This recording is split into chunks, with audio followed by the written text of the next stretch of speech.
Welcome to another edition of Our City. A few things going around the city of Elizabeth this week. On Wednesday, August 17th at 5 o'clock, I'm going to attend the Greater Elizabeth Chamber of Commerce.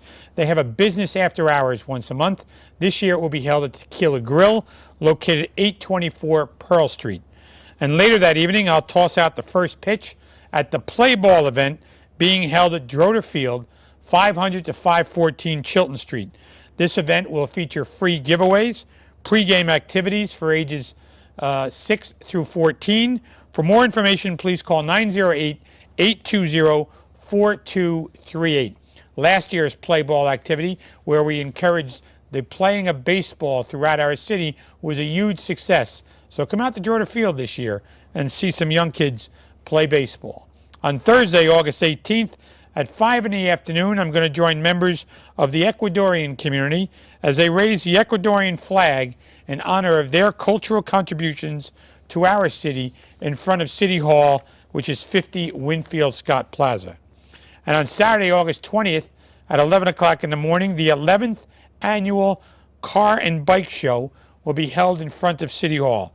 This event will feature activities, contests, trophies, raffles, and music. The rain date is August 21st. It is sponsored by the Midtown Business Association.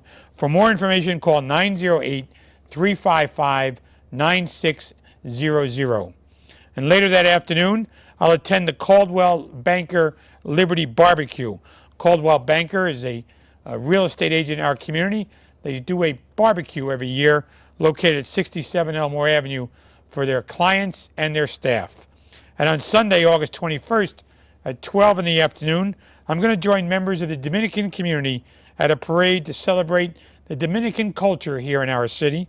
This parade will begin at the Waterfront Marina on Front Street, proceed down Elizabeth Avenue, and end at City Hall on Westfield Avenue. It will also be the subject of the second part of this evening's show.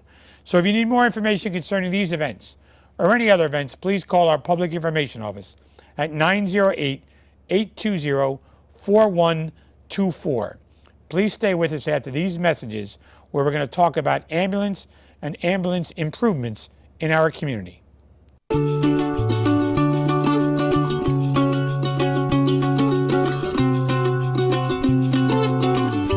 Sometimes you learn by helping others learn. Kane University. Welcome back to our city, where I'm pleased to be joined by Chief Rich Bedrisky, City of Elizabeth EMS Division. Rich, I screwed up your last name, didn't I? No, you got it perfect. I got it right. Okay. You got it right. Rich, you've been with the city now a number of years. You've been on the show before. How many years? I started in 1982. And you started as a driver? As an EMT. EMT. Yeah. What made you want to become an EMT, Rich? Working with helping people. You learn a lot, you see a lot, and it's a good feeling to help people. You see a lot of bad stuff too, though, right? You see a lot. Yeah. And how did you deal with that initially? You get used to it after a while. You do? Yeah. The car accidents, We've had shootings, car accidents. You have everything. You have overdoses, you have childbirth. There's a little bit of everything. Childbirth? Yeah. That's always interesting, right? Yeah. Only because I've been there once inside a room. Yeah. So you've been on the EMT now since 1982, which is 24 years. And your commitment to our city. So how many units do we have, and how many people do we have out there? We have 10 ambulances. We have 4 to 5 ambulances in service during the day and at night. And we have a TO of 39 full-time EMTs plus the supervisors.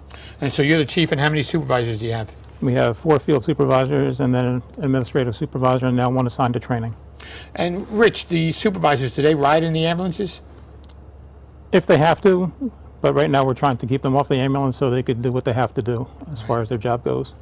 And do they respond to scenes? And they can go as a first responder. They respond to scenes to assist the crews if they have to. They do. And who makes a decision when you need more than 1 ambulance, or how does that? The fire department sometimes gets there first, right? Because you're under the fire department. Right.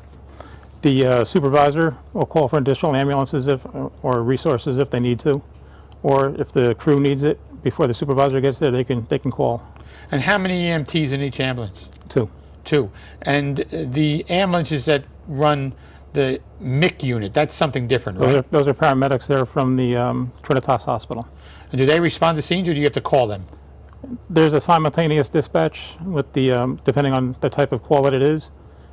The dispatcher will receive a call for, if it's a life-threatening emergency, they'll automatically request the ALS unit from the hospital. And they have more equipment in them? Is that? They have medications and life-saving equipment, yes. Okay. And so each unit that we have has some special capabilities. Tell us about them. We have ambulances that are bariatric capable with winches and ramps. We have the new ambulances that we just received have the capability of carrying bariatric patients. They also have a capability of carrying the decon equipment for mass decon. And when you say mass decon, explain what decon is. If there's any hazardous materials or a terrorist incident where people have to get decon with a cleaning solution, if they have chemicals on their body, we can... So basically what they have to do is they would walk in with their clothes, take their clothes off, get like some type of shower, and then leave with a gown or something. Yes, which we have all that equipment. So we could do that in the field. Yes. And with hot water too. With hot water as well. Yeah. And how many people could we handle in that situation? We have a shelter that we could probably run non-ambulatories and ambulatory patients through. Okay. So probably 25 to 50. And Trinitas is equipped to do it as well, but that's on site. They have the same thing on site in their parking lot. In their parking lot. Right. And thank God we haven't had to use any of that. Just in training. Just in training. And is everyone trained to deal with? Everybody's trained up hazmat awareness, hazmat operations. How would we handle the chaos, Rich? I mean, if people were faced with that, they'd probably all want to go to the decon unit at the same time, or me first attitude. It does happen. Yeah. But we try to keep the people in different areas corralled in different areas. Which one? Patients that have to walk in, or patients that have to go in by stretcher. And they would then be told when to get through there, in right. other words. And so there's a training component to that as well. Yes. So we bought 3 new units, correct? And these 3 new units, how are they different, or how are they compared to the past besides the bariatric and the decon? They have a liquid spring system which causes the vehicle to ride almost like a Cadillac. It gives the patient a nice smooth ride, as opposed to the older ambulances, which were actually dump truck chassis. So they made ambulance yeah. with dump truck chassis. Which is they're actually dump truck chassis that they convert to ambulances. But now with the new liquid spring system, it's a totally new ride. And and it actually lowers down like a kneeling bus. It does. So you don't have to raise the stretcher up that high to get into the ambulance. So these units are on the road all the time? Yes. And unless they need repairs, and they come right. off. So tell me, what do we look to do with the units? Like I talked to you before the show about ordering more, and how would they be improved over these? Is there that much technology out there, and how fast is it? As far as electrical systems, there's a lot of different technology that gets improved upon year after year with the ambulances. And are all of the units kept at the same location, or we have a couple locations? They're throughout the city. So depending on where you live, there's ambulances that are closer by. Right. They're assigned to different engine companies. Different engine companies. So how do you determine what vehicles to dispatch to an emergency? That's always got to be a tough call sometimes. Most of our ambulances have the same equipment in them, but if we have an incident where we have multiple patients, we could dispatch one of our larger vehicles, like the medical ambulance bus that we have. So the ambulances can only fit one person? 2. Any ambulance can fit 2 on a stretcher? We could put one on a stretcher and then one on the bench seat. Okay. And then the medical bus can fit 20 stretchers. 20 stretchers, yeah. Right? 20 stretchers, 20 wheelchair patients, or 24 walking wounded. So, Chief, when we had the incident on Magnolia Avenue with the gas explosion, and there was an all-hands-on-deck response, we transported a lot of people. Yes. And plus we had to stabilize some at the scene, plus some expired. So do we transport 2 at a time at that time? We had 1 and 2 at a time. And we had actually outside agencies come in to help us out because of the timing of the incident. And a lot of the patients went individually to the burn center or to the trauma center. And when we do this, Rich, who coordinates the outside stuff? You? The EMS branch director, Okay. which would be the supervisor that is on the scene. Now, before we talked about the EMTs and the paramedics coming from Trinitas, what is the difference in someone who's a trained EMT and a trained paramedic? Paramedics are allowed to start IVs, intubate patients, and EMTs are basic life support, where we're limited to administering medications like Narcan or epinephrine for allergic reactions. So EMTs can do that? Yes. And we've done that already successfully in Elizabeth, Yes. right? Many times. Yes. Unfortunately.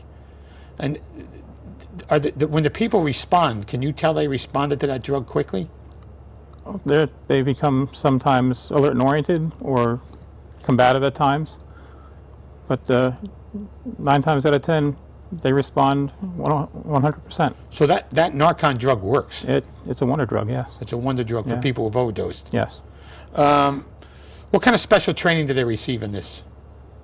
Or anything else? We do in-house training. Our training supervisor trains the administration of the epinephrine and the Narcan. Now, the bariatric unit you talked about, is that for breathing? No, that's for obese patients. Obese patients? Yes. And tell us how that works. We have one ambulance that has a winch and a ramp system where we could actually roll the stretcher up with the winch into the ambulance, and there's no jeopardizing employee safety as far as lifting the patient. So you can winch it up there. Yes, Have we had to use that? several times. We have. And we've actually gone outside of Elizabeth to assist other municipalities with the vehicle. So not everybody has this technology No. in the ambulance. No. And whose idea was to put something like that in there? Mine? Yours? No, really. It's Yeah. just I mean, as a mayor, I wouldn't think you need a winch to bring up obese patients. We've had patients up to 600 pounds. And with 2 people doing it, you need a winch. Wow. And the hazmat material response we spoke about. Not everybody in a hazmat response would have to go through a decon unit. No. And how do you decide that based on what It chemicals depends are? on what they're exposed to and how they're exposed to it. And you make the call on the scene. Right. We'll confer with the fire chief or the hazmat technicians from the county hazmat team. And if they deem that the patients have to be deconned, we'll set the decon system up. And you'd run them through there. Yes. So some of the other vehicles that we use are 2006 and 2007 ambulances, you told me. Yes. Now that doesn't seem old, but the technology has changed drastically. Yes, and you have to realize that it's high maintenance vehicles, and they're constantly running, even with idling time. So you have to double the amount of running time on the ambulance. So what a lot of people don't know is when these ambulances respond to the scene, we don't turn them off. Right, they stay running. They stay running. Because depending on the weather, you have either the cold or the heat and the air conditioning. You need that in the back patient compartment for the patient. Chief, I want to thank you for taking the time to join us on the show and explaining about the new ambulances and the technology that exists. And we have to get some more ambulances. Okay. We have to keep it going. Thank you. Thank you. For Chief Rich Brodzinski of the EMS unit, I want to thank him for his commitment to our city. And please stay with us. We'll be back talking about the Dominican Parade here in our city.